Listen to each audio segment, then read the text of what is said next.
Keith Myers here again with my friend Adrian. We are going to talk about defending the hand, which is very important when you're fighting with knives, right? Give you lots of ways to do this. We'll give you some of the basic ideas we've been working on. So, let's go right to it. The first one, very simple, I call the pump, because basically I'm getting my hand out of the way and sending it back. So I'm just pumping my arm, I'm pumping it. So if my hand is out there and he's taking a shot at my hand, he's trying to hit me right here, right? He's out there, boom, he's taking shots.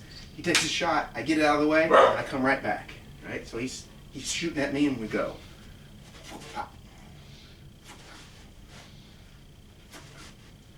I just get it out of the way. If he hits my blade, I don't care. Just get it out of the way and I send it right back. I'm just pumping my arm, right? The next one is the flick and hack. You remember, if you watch my other videos, we talked about this previously, this flicking motion as a block and coming right back down again. In this case, where the pump travels on the horizontal line to get out of the way, the flick and hack travels on the vertical line. So I see something coming at me, it's coming at my arm, I get my arm out of the way and I come right back down again. And it could be from either angle. I could come here, right back down. But the big thing is, he's shooting at me, and I just get my arm out of the way. It's that flick and hack. Here's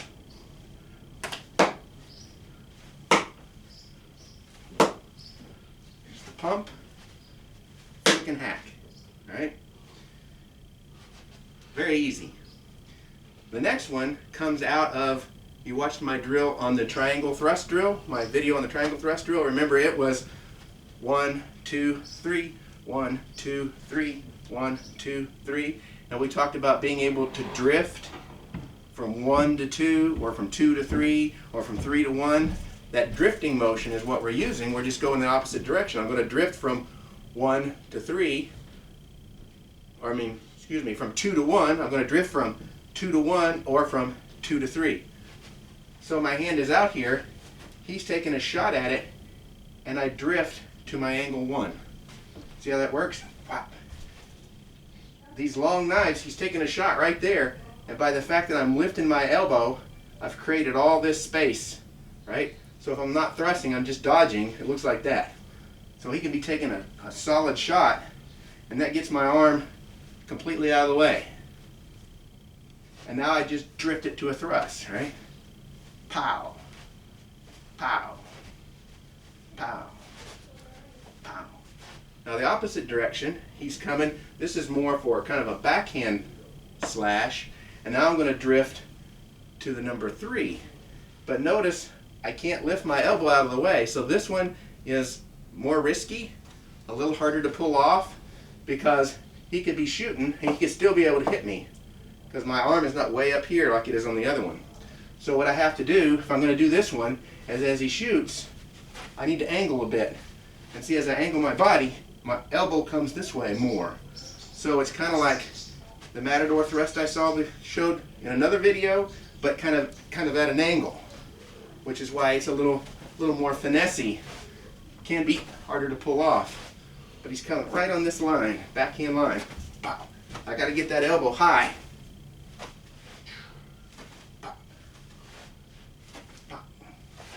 So I'm stepping across just a little bit and I'm hitting, and then I'd probably follow through.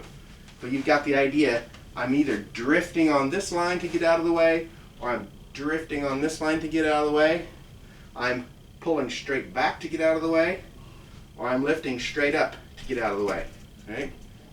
Now, the last one comes right out of our Backcut Combo drill. Go back and review that video, but this piece of it, when he's shooting at he's shooting to hit me, right? He's hitting me, thunk, thunk, thunk. And I'm going to do this same idea, get this elbow out of the way, but I'm going to be striking with the back cut while I do it. So instead of doing a thrust, I'm doing a back cut, right?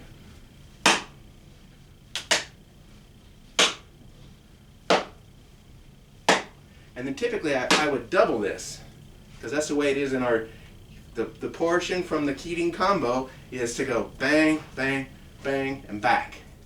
Bang, bang, bang, back. That portion. And so this just represents my hand being out there in the flow, And then I'm going to do bang, bang, and I'm coming back here to recover center and to kind of cover his blade in case he would be coming back at me. So that's right out of that sequence. 1, 2, 3, 4. Here's 1, 2, 3, 4. I'm back ready again. But the essential is hit, hit, hit, hit, hit, hit, hit, hit, hit, hit, hit, hit. Right there. And then it comes right back around. It's going to catch his rear hand, it's going to catch his chest, his shoulder, or across the throat. But it should be something that's going to harm him, right? My follow-up. Bang. Bang is probably more commonly, because I'm going to be kind of fading away from him. Boom, right there. I make sure I've disabled that arm. Okay? Now, we talked about deceptions and engaños. And engaño is deceptions. So this is a big one. We're facing off. My normal fighting stance might be back here like this. And then I just kind of let my arm drift out there where he thinks it's a target, but it's really not a target, it's a bait. And I just put it out there to try to get him to take a shot at it, and when he does, I got him, right? He's like, come on buddy, try it, try it, try it. Pow! I bait it. It's a deception, right? Otherwise I wouldn't be standing around doing this. Just for that reason, it's so easy if he's got his arm out there with these snap cuts and all, just to snipe at his hand. And again, watch how fast I can do this, right? We're faced off. So can he really move his hand out of the way fast enough? It might be debatable. That's why it's always a give and take, and nothing is foolproof. But those are some basic ideas on defending the hand. And of course, having a good bracer is important for training. If we had more room, we could put on a fencing mask and probably a glove and do what is known as hand sparring, where essentially the only target is the hand and forearm.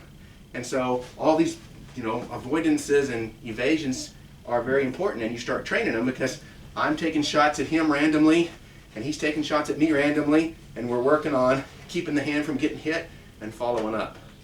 So that's how you start turning this into a progressive sparring drill as well.